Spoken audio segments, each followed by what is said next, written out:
Hello students, welcome to the class. इस lecture में हम सीखेंगे मैकेनिज्म ऑफ एडजॉर्प्शन। सो कुछ बातें अबाउट एडजॉर्प्शन। एडजॉर्बेट, एडजॉर्बेट किसे कहते हैं? इट इज एक्यूमुलेटेड, मतलब इकट्ठा होना। Accumulated on the surface of other substance, जो दूसरे सब्सटेंस के सरफेस पे इकट्ठा होता है उसको बोलते हैं एडजॉर्बेट। अभी नेक्स्ट है adsorbent.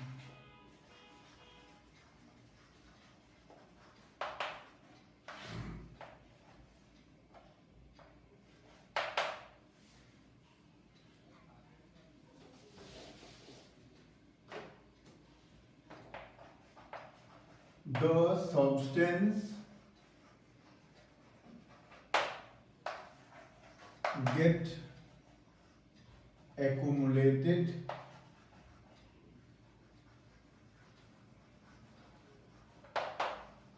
on its surface।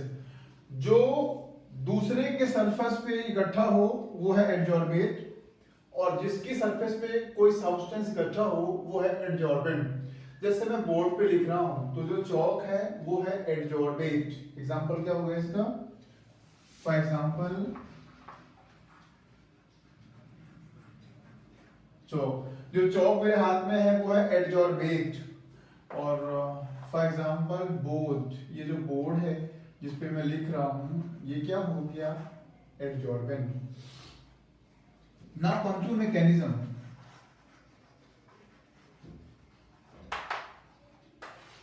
Adsorption केवल सरफेस पे क्यों होता है, पूरे बल्क में क्यों नहीं होता, इनसाइड क्यों नहीं होता एडजॉर्प्शन? देखते हैं।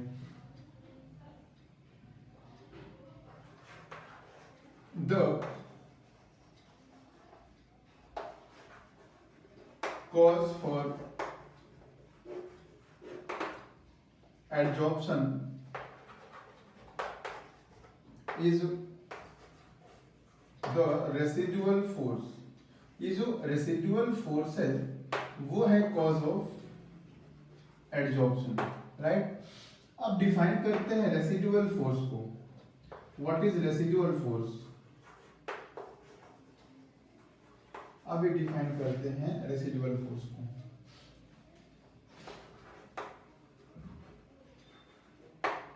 Particles of a solid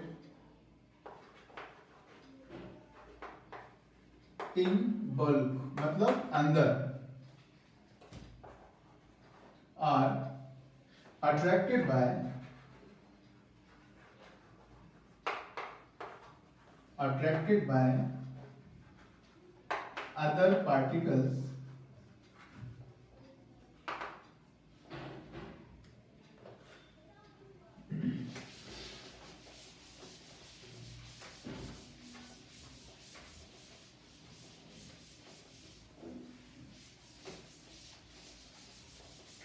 other particles from all the direction,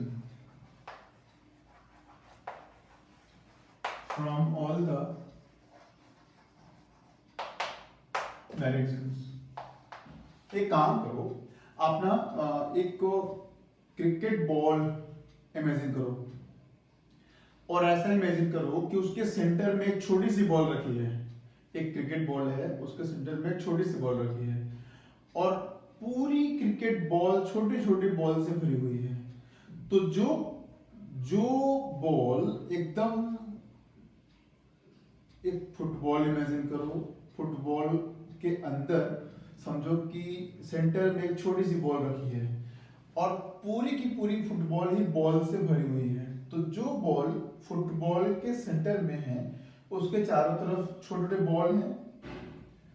तो जो सेंटर में है फुटबॉल, जो बॉल सेंटर में है उसको चारों तरफ से पार्टिकल सराउंड कर रहे हैं। उसको हम कुछ ऐसे दिखा सकते हैं। ये हो गया हर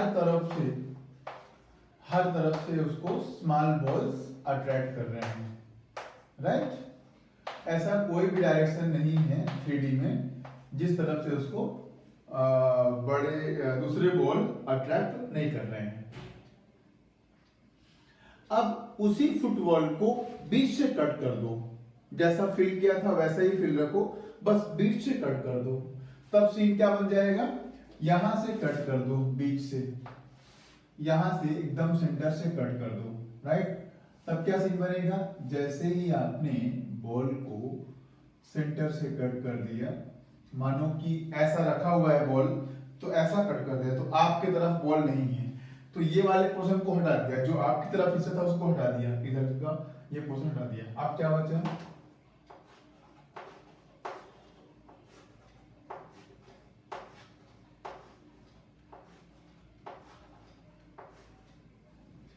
तो ये ऐसा कुछ होता है सरफेस पे, जैसे बोर्ड का सरफेस है, तो कुछ ऐसा होता है सरफेस पे कि आधे तरफ का अट्रैक्शन मिलता है, आधा अट्रैक्शन नहीं मिलता है, राइट, सरफेस में। तो इस कंडीशन में energy lost due to attraction force is equal to x. ऐसा मान लेते हैं कि एनर्जी लॉस कितना हुआ है, एक्स, अट्रैक्शन की वजह से। इसमें कितने मॉलिक्यूल इसको अट्रैक्ट कर रहे हैं, हाफ, जितने यहां पे कर रहे हैं अट्रैक्ट, उसके हाफ अट्रैक्ट कर रहे हैं। तो energy lost by this particle due to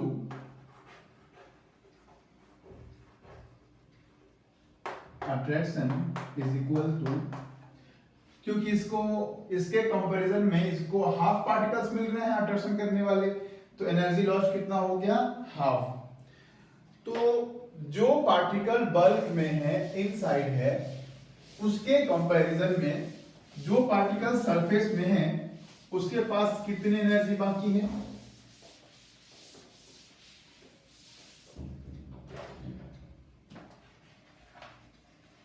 excess energy with particle at surface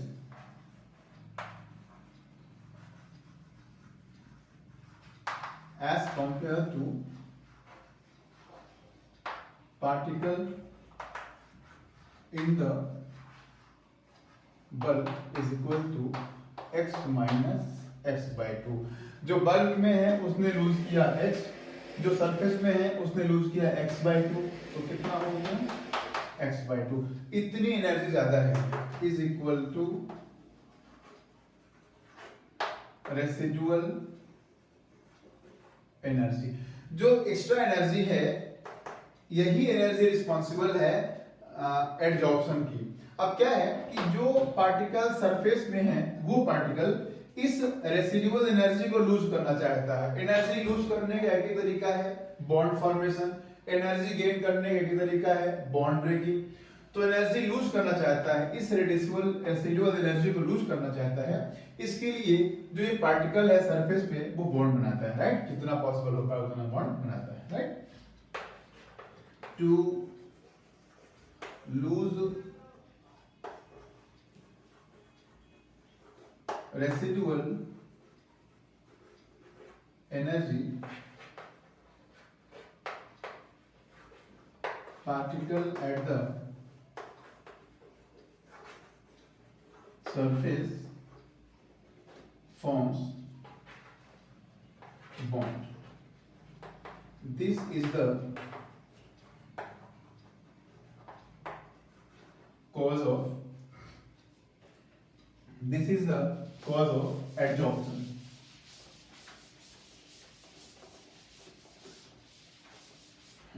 This is the cause of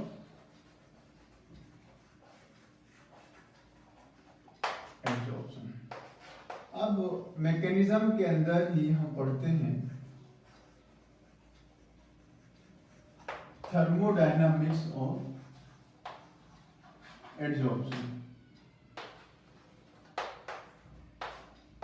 thermodynamics में एक फार्मूला आता है delta G equal delta H minus T delta S, chapter standard 11 का chapter number 6। तो अब formula आता है delta G equal delta H minus T delta S. तो अब बात करते हैं एडजॉर्प्शन की। For adsorption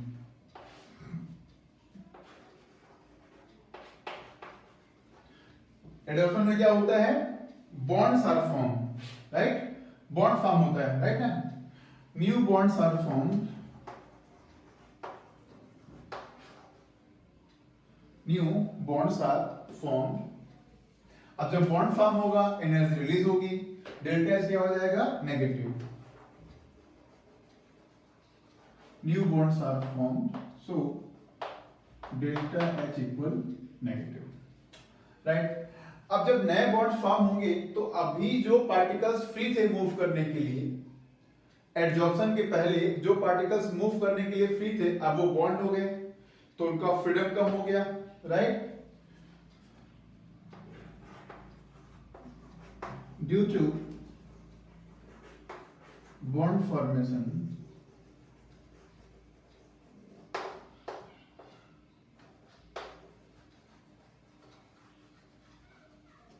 randomness of particles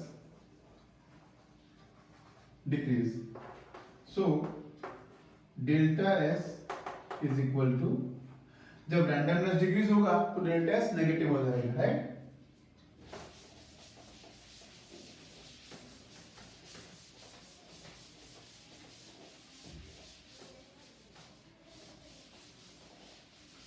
delta S is decrease, तो डेल्टा एस क्या हो गया, negative.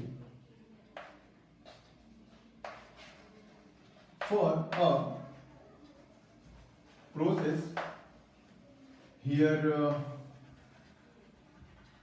we are talking about adsorption, delta G must be negative।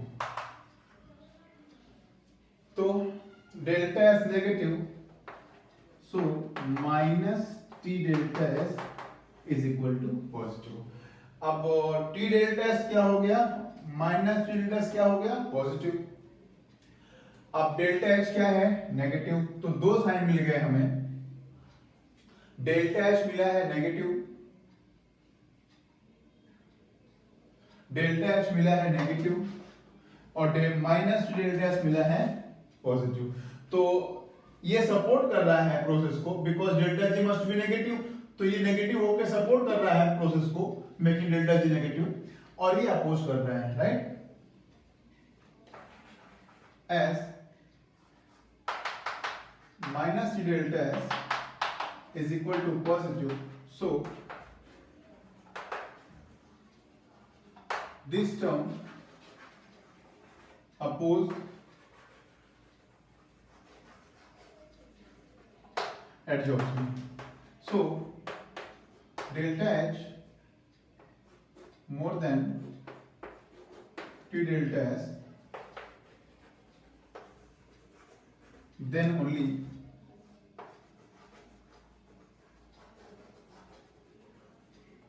adsorption is possible। यहां पे बना देता हूं साइन ऑफ मैग्नीट्यूड, राइट, तो नेगेटिव पॉजिटिव वाला चक्कर खत्म हो जाएगा।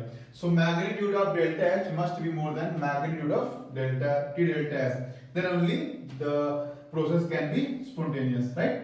तो जैसे जैसे टेम्परेचर बढ़ेगा, जैसे जैसे टेम्परेचर बढ़ेगा तो इसकी वैल्यू बढ़ जाएगी, ठीक है।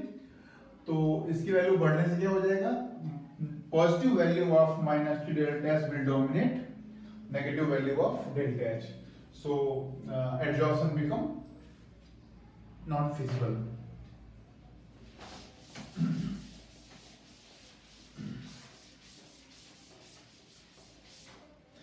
तो बस इस लेक्चर में इतना ही, मिलते हैं नेक्स्ट लेक्चर में, तब तक